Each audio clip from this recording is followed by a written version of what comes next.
Good morning. I'm Ervin Hamilton, as many of you probably already know, also known as the OOC here at Wingate United Methodist Church. And I hope it's a pleasant thought that is an acronym for the honorary OCOOT, but I hope that I'm past that honorary stage. OCOOT I am.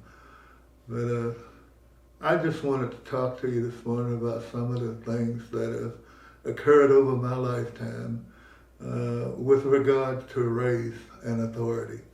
Uh, when I was a youngster, one thing that many of you here in the church probably never knew is that I was actually physically born in the church back at St. Andrew's Anglican Church in Hollywood, Florida.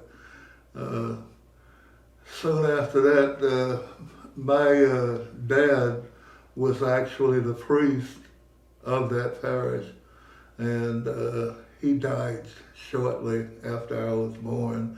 I think I was about 2 or 3 years old. I do remember the funeral service, but I never got to know him personally. Uh, and I lived the rest of my life between Hollywood, Florida and Chicago, Illinois. My mother moved to Chicago when I was 4, I do remember that. And shortly after that, she brought me to live with her. And I was unfortunately moving back and forth. Every time she had to get a new place to live, she would bring me back to my grandmother's house in Florida. And then I would join her again when things were stable. But in any case, I go back that far because when I was about 5 years old, I went downtown with my grandmother. She had to get some kind of paperwork stamped. I don't remember what it was. But I do know that there was a big police officer sitting in the foyer of the police station. And this was a time when we had total segregation of the races. They had drinking fountains there in the lobby, one for colored and one for white. Being 5 years old, I was totally unaware of any of that, along with the fact that I had already started living in Chicago, where there were no such restrictions. So I was thirsty, and I went over to the first water fountain I saw. I don't know if I could have read it even if I had seen the signs, but I took a good drink, and a heavy-set white woman came over to me. I estimate she must have been in her 40s or 50s, and she had a heavy signet ring on her finger, and she just whacked me up against the forehead. And being a little kid, my skin was thin and my blood was running. It left a scar on me right here in the center of my head, and it's been there, ever since. And frequently when I go to the mirror to shave and look at that, I recall that incident. There were other things that happened, I do want to say this about Hollywood, Florida. Hollywood, Florida was an interesting place because there were a bunch of old settlers who settled that town, I guess, and they had one attitude toward race. And then there were many, many, what they used to call snowbirds back in those days. People from the north who decided to retire down in the much more pleasant weather of Florida. So there were a lot of those, and they had another attitude toward race. So depending on what situation you found yourself in, quite often, especially the Jewish people, our family doctor was a Dr. Alsasser, who was a serious practicing Jew. And he invited us to his home many times when he had a tough schedule, and sometime on Saturday morning, he would see us at his home. And he was very, very kind to all of us.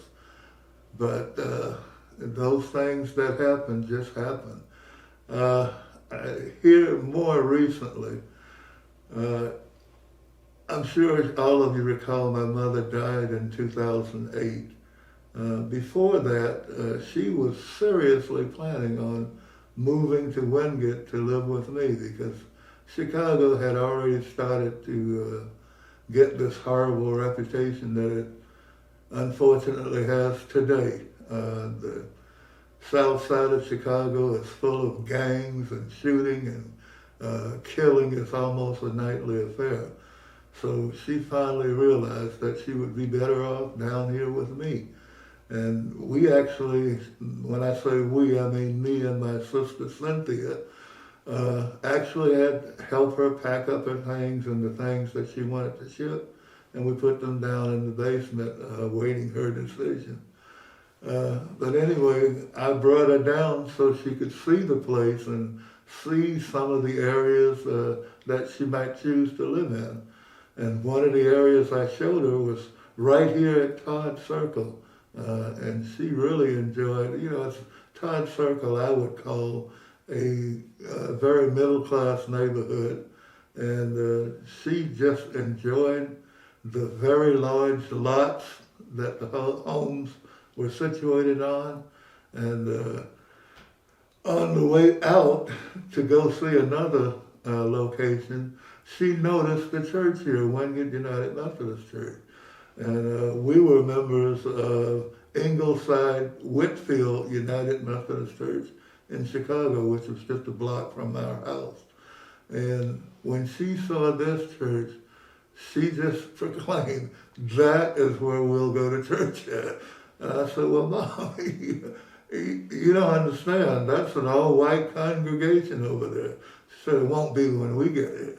And I didn't give it another thought because for several years I continued to live waiting for Mom to make her decision to come down, which unfortunately she passed away before she ever did. However, I ran into a fellow who we all know and I just came to love like a family member, Chuck Wheeler, Doris Wheeler's husband. And Chuck just happened to be carrying Meals on Wheels for a friend in Monroe, something he had never done before. He carried meals right here on our Wingate route like many of us do. But on that particular day, it was in 1993, I remember it like it was yesterday, an elderly lady who I had chosen to help, daily I would take her a cooler with ice and then make a pitcher of water to sit right next to her sitting plate. She was 94 years old, so she couldn't get around that well.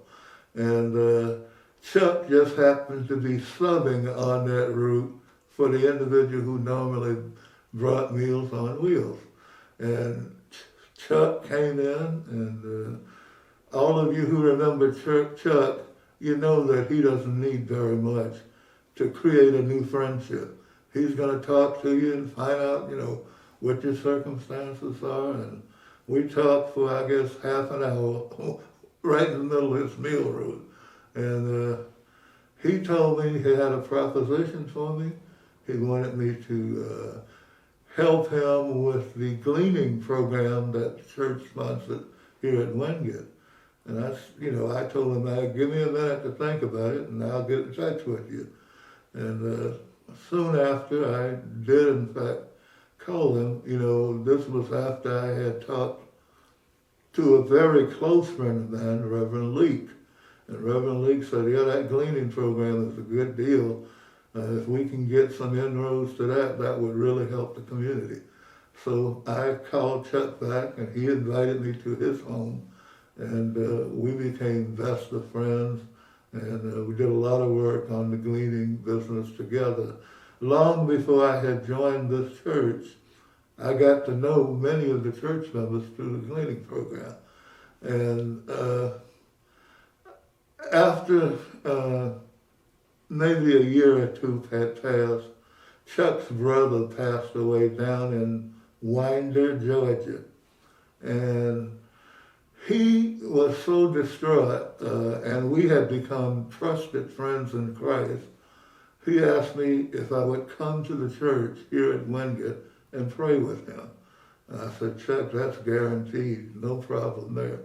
And that was the very first time I walked in the door of this church, in the sanctuary, that is. I'd been in the fellowship hall many, many times. But after coming in, the response from the congregation toward me made me know that God was pointing me in this direction. So it wasn't much of a challenge or much of a decision to make. I continued to work with gleaning, and Reverend Angela Pleasance at that time, I don't know what she saw in me, but she said, you look like the kind of person that likes to do things. I said, you got that right. I like to be involved. And right away, she had Bucky to give me a key to all of the buildings around here. And she said, then you're going to be in charge of security. Check with the trustees and let them know that I have asked you to do that. And from that time on, right up to the day, I come through here sometime in the middle of the night just to check and make sure that the building's secure and nothing's going on that anyone would need to be concerned about. There's one other thing I do want to remark about is my encounters with law enforcement since I've been here in Monroe, Wingate area.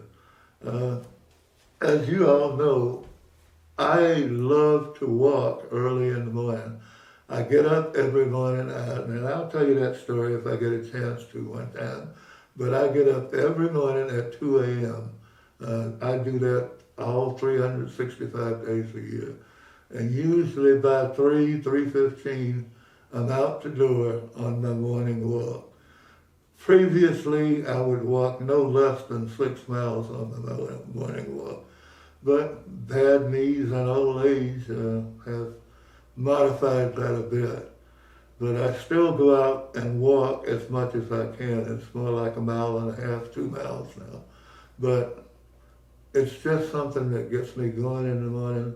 It is a very quiet and peaceful time, and I regard it as my time with Christ. And I wouldn't give it up for anything unless I'm no longer here. That's just something I feel the need to do. And in any case, being an older fellow and an old military guy, I don't walk like a jitterbug or some of these younger people who seem to have difficulty finding the right level for their trousers. That's not me. I'm an older person, I'm proud to be, and I always try to dress as neatly as I can. Sometimes I got on my work clothes. But for some reason, Monroe Police Department, even though they would see me night after night after night, walking the same particular route, they had to stop me, and sometimes went to the length of insulting me by asking me if I was using drugs or if I had any drugs on me. Well, sometimes there's a little sarcasm left in me. I would tell them, of course I have drugs. I'm a 70-something-year-old diabetic. I can't exist without drugs. And that would get their attention. One time, and this was fairly recently, I'd say over the last year, one officer decided he was threatened by the stick that I carry. Well, I carry a stick that I picked up on a trail in Vietnam. And that stick, long before I considered myself disabled because of my bad knees, I was carrying that stick, I guess, since I was 25, 26 years old. And anytime you see me out for a walk, I'll have that stick with me. And he claimed he felt threatened by that stick. and I put it across my arm so he would know I meant no threat. And I said, please take it if you wish. And all of a sudden it didn't threaten him anymore. But over the past 3 years, I would estimate during my morning walk, I have been stopped at least 50 times by Monroe PD. And I'll tell you, that got to me, and the reason it got to me is because over the years I've met friends of another race who walked early in the morning as well as I did. And from time to time we'd say hello to each other. We weren't out there to carry on conversations, so rarely did we stop and talk. But one particular guy, he walked almost the identical path that I walked. And I asked him one time, have you ever been stopped by the police since you've been walking out here? And he said, Ervin, I've been walking out here for 27 years and never has the police stopped me. I said, that's interesting. And he happens to be a white fellow. In fact, I know exactly where he lives. But other than that, I've had other experiences with police. One in particular, Lieutenant Parker, who is retired now, used to come by and talk to me when I took care of the lady called Miss Honey. In fact, I brought Miss Honey here to the church many times, and she fell in love with the congregation here as well, although there was no chance she would ever join the church because of her relationship with the pastor at her home church, who happened to be also a family member. So, but whenever she thought, something was going on, especially if I was going to speak to the church, she would not only come, but she'd bring her friends with her. So, Miss Honey was sort of, in fact, everybody called her the Black Mayor of Monroe. And she was the kind of person that had to be involved with solving problems. And she created a community group over there in the Winchester community. And that's how we got to know Lieutenant Parker. And Chief Bobby Houck at the time was one of those people who really enjoyed community policing. And I thought the world of him, and I thought the world of Lieutenant Parker. And there were several others I got to know over the time that I took care of Miss Honey. By the way, Miss Honey and her sister were up in their 80s, and I took care of those two in home for about 12 years. And I got to know them real well, and got to respect their commitment and knowledge of this area. Really, really committed to people.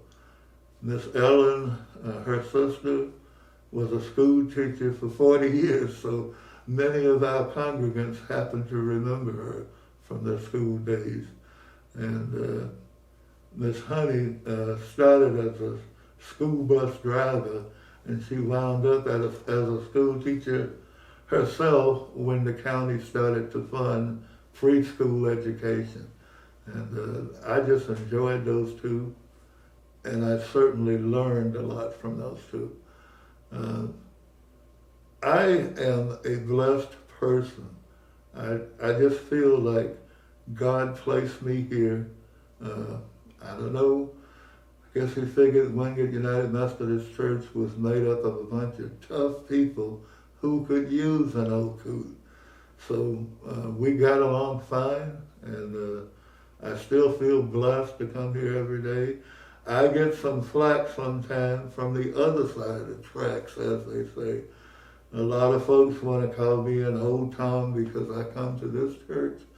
But, I invite any of them to come and see why I come to this church. But people, based on their own life's experience, are going to make such comments and have such attitudes toward people who, let us say, cross the line. But I am thrilled with how things has turned out, and I would not have it any other way. And I truly can say every morning when I wake up, thanks be to God. I am blessed. Enough?